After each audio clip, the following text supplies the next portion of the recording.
awesome to be able to be sharing with you guys today. I do speak a lot for my job, but I don't usually speak my own words, so I'm a little bit nervous. But, my hope is that my higher power can speak through me and give some level of encouragement and some wisdoms, and that encourage people to just, if nothing else, but to keep coming back and to keep staying the course and pressing forward and not giving up. That's been part of my messy journey. I'll start getting into the story because I know that time will absolutely fly by. I'll get some the numbers out of the way, as we say. Yeah, I'm Chloe. I'm from New Zealand. And well done, you guys, for waking up at 7 a.m. for this because, it really suits my lifestyle for it to be at 8 p.m. my time. I do not work a perfect program, but I will be grateful to, God willing, have, I've got about 11 months of abstinence right now. God willing, it'll be a year in late March. So I am 33 years old. I came into OA when I was 18. So I've been in OA for about 15 years, almost 15 years. Although I did take a relapse break in 2022 and 23. I've got an amazing sponsor. I've got 2 sponsees. I've had 12, I think, or 11, let's just say 11 sponsors over the past, 9 of which fired me. 1 I fired, and then 1 I've got currently. So I was like the sponsor from hell or something. My highest weight was 100 kilos, which I've been Googling. For those who work in stone, it was 16 stone was my highest weight, and my lowest was 7.7 stone, which is 49 kilos. And I swung from the 7.7 stone to 16 stone in 5 months, from February to June, just before I came into OA, and it was my worst nightmare times 1,000 on steroids. That was a very, very, very, very traumatic thing that I put my body through. What happened, what I was like, what happened and what I'm like now. I love that 3-act structure of our shares. As probably many of us, I have trauma as a child. I went through sexual abuse as a 3 to 6 year old, which I mention because I do believe that I was born with the ism of addiction. It's in my family.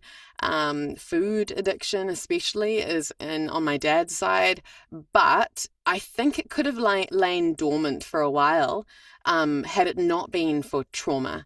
And that was just very, I look back at so much of my eating history and my body image history and how I've so deeply hated my body.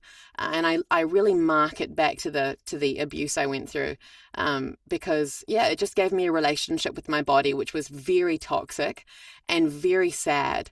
I remember looking at myself in the mirror as a 6-year-old, and saying out loud to myself, Chloe, you are fat and you are ugly and no one could ever possibly love you. And I'm like, wow, I see 6-year-olds now. I'm like, they're so teeny tiny. And I was so convinced that because I was fat, it was impossible to be loved. I have had a wonderful parents, wonderful Christian upbringing, wonderful Christian parents, and they were so in love, my mum and dad. They've been married 38 years, but my dad was quite absent, and that's another thing. It was like an invisible trauma, which made me feel not only did I feel assaulted by the family who sexually abused me, but I felt there was a withdrawal of love from my father, and that's still something I'm ongoing with my healing, with my sponsor, with outside help, is just this fear of the withdrawal of love, and it actually really presented itself in my relationship with my many sponsors. I think that's largely why a lot of them fired me, because I was so desperate for their approval, and I was doing so much to please them, and out of fear of failing them and fear of being fired by them, because I was so scared that they would withdraw their love from me. And ultimately, it was a self-fulfilling prophecy, and they did. They fired me. I might get to that a bit later on if I have time. But so yeah, the abuse meant that I think I needed to armor up and put on layers and layers and layers of fat, so that there were 3 guys, and so that no men would ever be even remotely interested in my body. And so there was like, it wasn't conscious at the time, but it was my cute little self doing the best she could to protect herself from future harm. And that also included like numbing myself with copious amounts of food from a small age. There was some old film that was regurgitated from my aunt, and I could see myself as a 6-year-old at a birthday party, and I was just in the corner alone. Everyone else was playing Pass the Parcel and stuff, and I was alone in this little fairy costume, looking so sad, stuffing my face with food.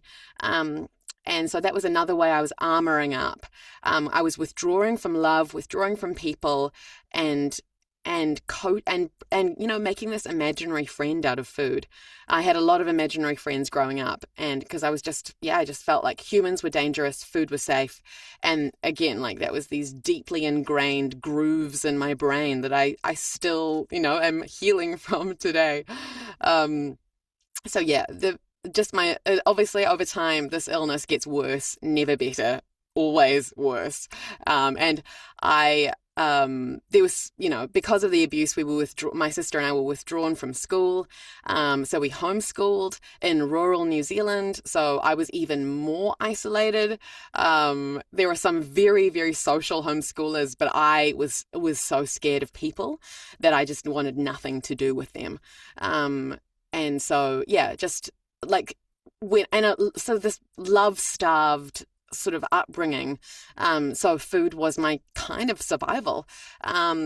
Then, later on, because of this obsessive crush on this guy, I thought I have to be thin to be loved. So I started on this dieting regime and exercising like crazy. And so I found exercise bulimia, and like was very overweight and then lost a lot of weight and was obsessively like jogging 3 hours a day. Then that ended. I was very violent and very aggressive in the home. My dad, for 5 years, he would sleep outside in the forest, just sort of a few kilometers that way. And I shouldn't laugh. It was actually really bad. It was very bad because the reason was because I was so brutal and so violent and so aggressive and such a screaming banshee and a harridan. So yeah, he couldn't stay in the house. So he said I was either going to leave the house or I had to go to school. In my last year, I went to school. I started obsessively studying, stopped exercising, went from 7.7 stone to 16 stone. And it was just really, like I said before, like the worst thing that could have ever happened to me, because I'd been spending all of my life through my teens jogging and exercising and running and doing everything I could with my food to not gain weight, cutting out carbs, cutting out like fats, cutting out whole food groups. And then I gained all that weight in such a short space of time. My stretch marks were almost bleeding.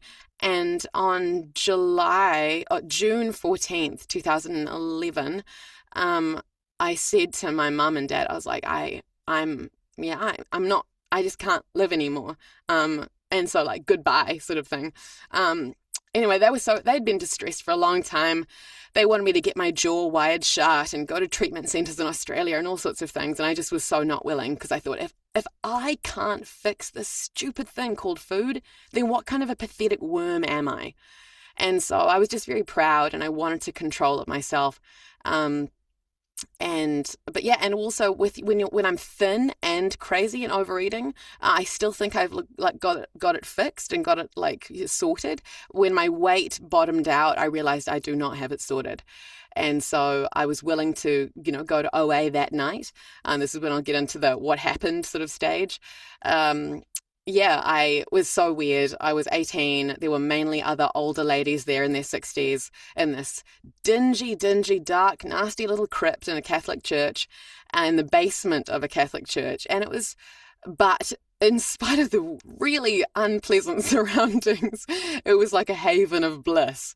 Because there was no one my age, and I hadn't learned at all how to talk to anyone my age. I didn't know many, if anyone my age. I live in a sleepy little retirement sort of town. So it was comfortable for me that I could be vulnerable with people that I did they weren't asking anything of me and I wasn't asking anything of them. And they said to me, we will love you until you can love yourself. And I've never forgotten that. I've forgotten so many things I heard in those meetings. I've never forgotten how I felt, but I've forgotten so much that I heard. But I don't forget that, because that got to the core of why I do what I do with food and why I do what I do with any form of self-harming stuff around exercise and everything. Restriction is also like a self-harming thing. I don't do much restriction, but I've, like I say, restricted food groups at times in my teens. So I was like, oh my gosh, love, if you guys can love me, stinky, obese, morbidly obese. I was busting out of a size 28 muumuu dress. There was only one dress I could fit, and eventually, after several years of wearing this dress, the OA people were like, you've got to burn that dress. We've never seen you in any other dress, and you come to like 5 meetings a week. You've got to burn that thing. And so the love really worked on me. And like I said, I've had a checkered history with sponsors. A lot of them have fired me, but they've all taught me amazing things. And I'm in communication with some of them still to this day. And yeah, just my dreams started coming true. I was figuring out the whole food thing. It was never perfect. I would say that I was a chronic relapser. But I was still making like a lot of progress and my life was changing, and I dropped multiple clothes sizes and got back to a healthier weight. And that meant I could go to drama school, because in drama school, they look at your weight, they look at your level of pimples, your teeth, everything. They see if you're commercially viable. So OA got me commercially viable enough to go to drama school and start realizing these long held dreams. And ironically, like, I'm in a profession now where I'm, where, someone who avoided feelings by crushing them down with food. Now I'm, with like creativity and primarily the acting avenue. 3 minutes. I'm 3 minutes. Awesome. Thank you so much. I'm doing for a job. I'm emoting for a job. I'm feeling emotions as a job, which I think is so ironic as someone who has been wanted to kill emotions. And yeah, so I'll sort of get into, I guess what happened. I obviously worked the steps a few times. I worked them on my own sometimes when I didn't have a sponsor. I would compulsively read the big book to my parents, my poor parents, every night for years and years and years. I was living with them for 4 years while I was in OA. So I would read the big book and read all the literature, and I would just devour it. And that set me up on a really good foundation, I think. The big book was such an amazing foundation. A member of OA gave her second edition big book to me as when I was a brand new newcomer. I don't know if that's ever happened before or since, but it was, precious second edition. So yeah, again, like, so to summarize a lot of what happened in OA, just being loved back to health. In the last little few minutes I've got, I did want to read this reading. It is approved literature. It's from a Lifeline magazine that I read many years ago, probably like 14 years ago. And it is sobering. It's sobering. So I'll just read it. It's from an anonymous author, and it's written from the perspective of the disease of addiction. I hate meetings. I hate your higher power. I hate anyone who has a program. To all who come in contact with me, I wish you suffering and I wish you death. Allow me to introduce myself. I am the disease of addiction. I'm cunning, baffling, and powerful. I have killed millions, and I am pleased. I love to catch you with the element of surprise. I love pretending I'm your friend and lover. I've given you comfort, have I not? Wasn't I there when you were lonely? When you wanted to die, wasn't I there when you called on me? I love to make you hurt. I love to make you cry. Better yet, I love to make you so numb that you can neither hurt nor cry. Isn't true glory when you can't hurt at all? I will give you instant gratification, and all that I ask from you is long-term suffering. I've always been there for you. When things were going right in your life, you invited me. You said you didn't deserve these things, and I was the only one who agreed with you. Together, we were able to destroy all the good things in your life. People don't take me seriously. They take strokes, heart attacks, and diabetes seriously. Fools. Little do they know that without my help, some of these things would not take place. I am such a hated disease, and yet I do not come uninvited. You choose to have me. So many people have chosen me over reality and peace of mind. More than you hate me, I hate all of you who have a 12-step program. Your programs, your higher powers, and all your meetings weaken me, and I can't function in the manner I'm used to. Now, I must lie here quietly. You don't see me, but I'm growing larger than ever. When you only exist, I may live. When you live, I may only exist. But I'm here, waiting and growing, ready to strike the moment you pick up. And until we meet again, I wish you suffering and death, whether that be physically, mentally, emotionally, or spiritually. All death, no matter what you call me. I'm your worst enemy. I am your addiction. And it is pretty sobering, but I just do want to say that, it's my higher power is, if I am no match for my disease. Oh, that's the time? Well, thank you so much for letting me share, you guys. And yeah, higher power all the way. Thank you so much.